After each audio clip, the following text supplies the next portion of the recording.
umiiyak dito tuwing gabi. Hindi nila alam kung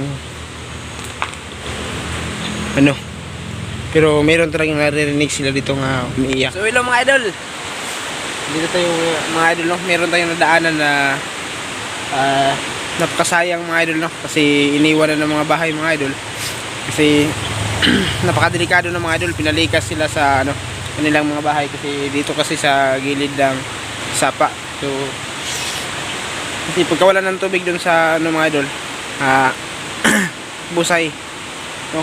Dun sa yung nawala ng tubig, biglang nawala na lang, kaya pinalikas yung mga tao dito kasi sobrang delikado kapag bumuhos yun. Hindi nila alam kung saan napunta yung tubig kasi hindi na umagos, kaya nagsilikas yung mga tao. Pakita ko sa inyo mga idol kung gaano ba kadelikado dito kapag lumaki yung tubig. So, yung mga idol, no? Yan mga idol, no? Puro durian.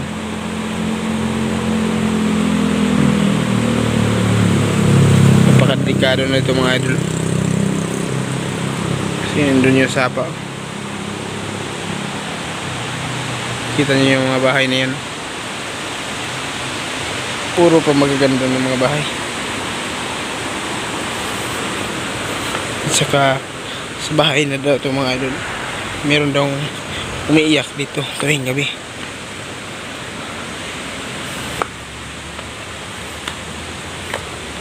Hindi nila alam kung ano, pero meron talagang naririnig sila dito nga umiiyak. Nadaanan lang natin. Sigilid lang kasi ito ng kalsada mga idol.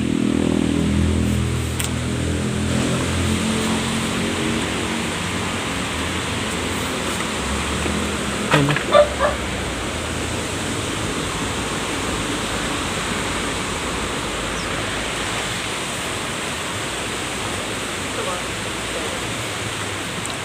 Maaso sa loob.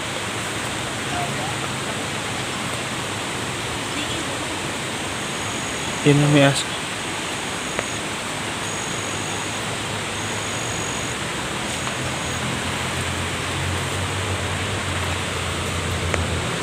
Puro durian.